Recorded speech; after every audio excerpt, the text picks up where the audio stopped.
Good morning once again, and welcome to the Haven Financial Group radio show. Thanks for listening. Give us a call, 612-504-8400, or visit us online at havenfinancialgroup.com. Every week, Kim, we talk about retirement, mistakes, things to do, not to do. And again, these topics aren't necessarily the most fun things to talk about, but they are so important, whether you're 50 years from retirement or 5 years, or maybe you're listening and you're in retirement. Things change. Of course, you and I don't change, Kim, but everything else changes, right? Everything around us. Yeah, right. Keep up to date on these changes because just when you figure it out, then they change the rules. Yeah, that is so true. And, I know that you keep saying it's not a fun topic, but it can be fun because you can start, thinking about and dreaming about what those retirement years will be. If you've got a good plan in place and you're comfortable, it can be a really positive experience. And in your 50s, I think, is when you really start to think about that, and you start looking at the bottom line when it comes to your 401k, and you start looking into some of your investments. You start to wonder, am I in, stocks that are too risky? These are the times when you start to have a lot of questions. So let's talk about where you should be in your 50s. And again, Larry, I know that it's not cookie cutter. This is not everybody, but just some general points, starting with your 401k. At that point, where should you sort of be? Yeah, you mentioned fun, Kim. Anybody that's been into Haven knows that we like to have as much fun with serious topics as we possibly can.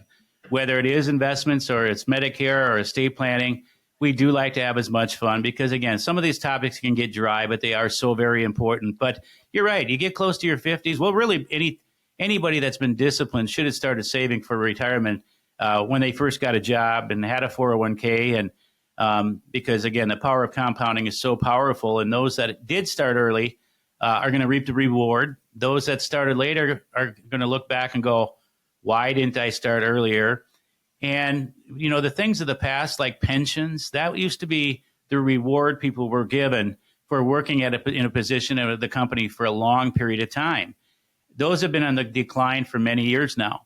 And historically, they were replaced by employer-sponsored plans, 401ks, 403bs, deferred comp, TSP. Those are all different names that are synonymous with employer plans.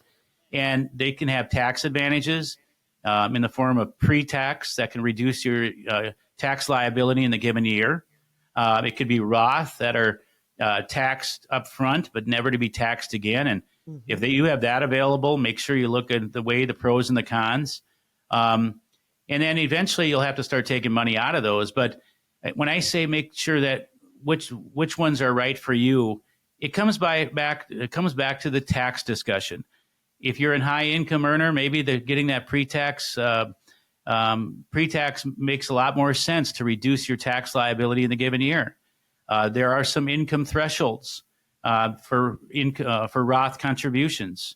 If you make too much money, you might not be able to contribute, but you might be able to do backdoor Roths, which we won't get into the weeds of that. But I do have clients that are in that situation, and they do backdoor. They put it into an IRA, don't get the tax benefits, and then they back it in that way. So there's sometimes a method to the madness that if you're doing it alone or not working with somebody, you might miss those opportunities. Catch-up contributions. Mm-hmm. If you're over 50, you can put up to $8,000, the $7,000 plus the additional $1,000. Mm-hmm. These are the types of things you want to be doing, and over time, they can make a very big difference for the success or potential success for your retirement.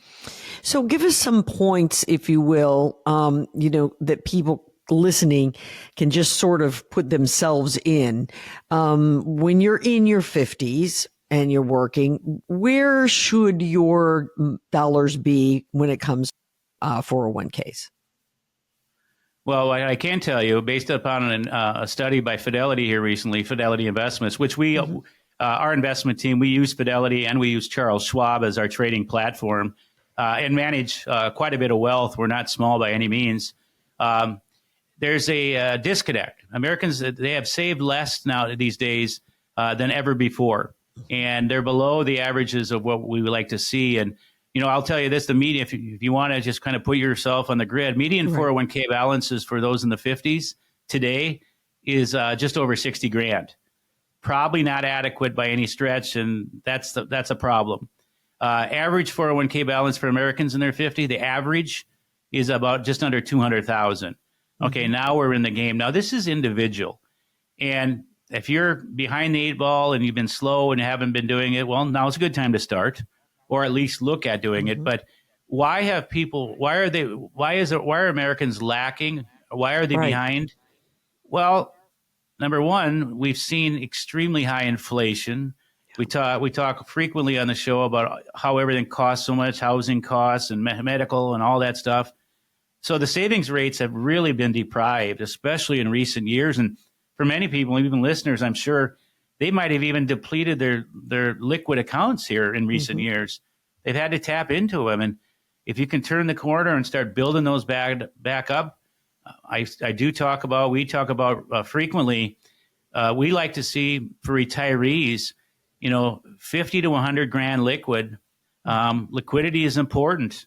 And then making sure that you have the right amount of risk investments, the right amount of risk, not the wrong amount of risk, and maybe some investments that you don't have any risks that are getting some decent returns. So we're going to look at all the different options that are on the menu, not just some of the options, all of the options, and try to come up with some strategies and solutions that one may have not thought about before and that they maybe should be thinking about. Maybe that's conversions.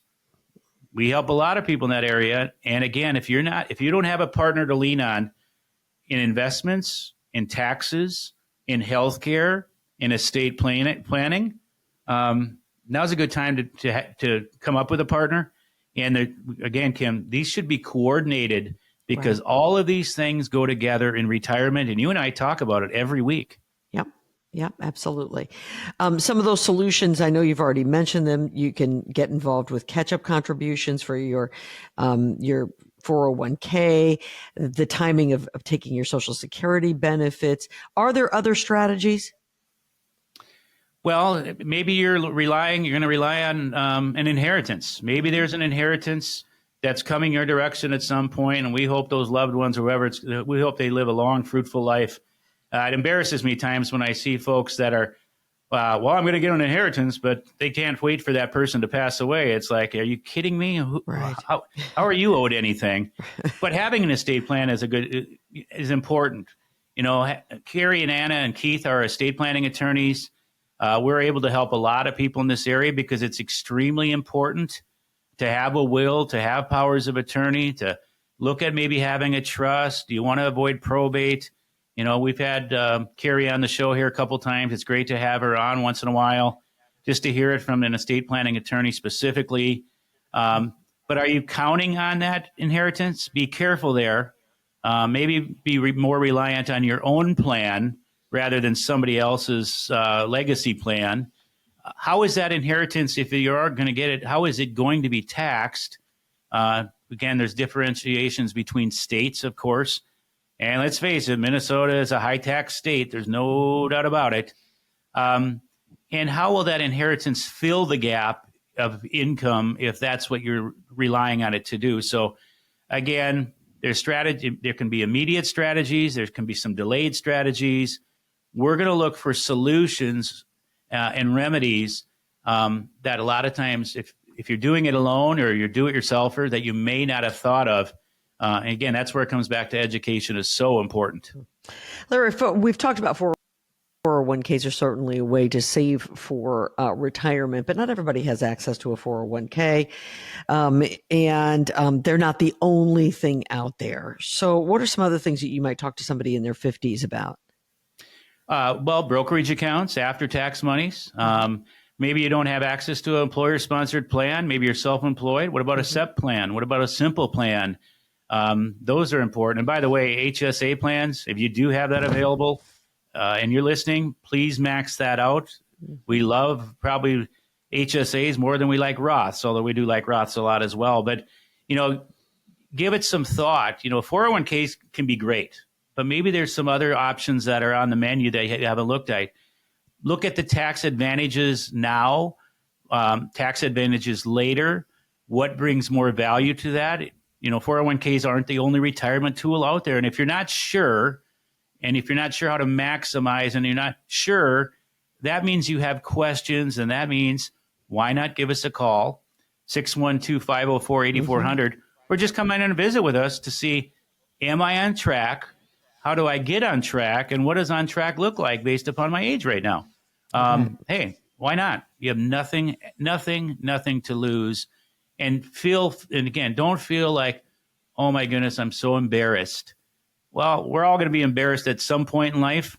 And this isn't anything to be embarrassed of. If you're not on track, why not get back on track right now? Absolutely. When we come back, well, let's talk a little bit more about estate planning and how important that is when it comes to putting together your retirement portfolio. You're listening to the Haven Financial Group radio show.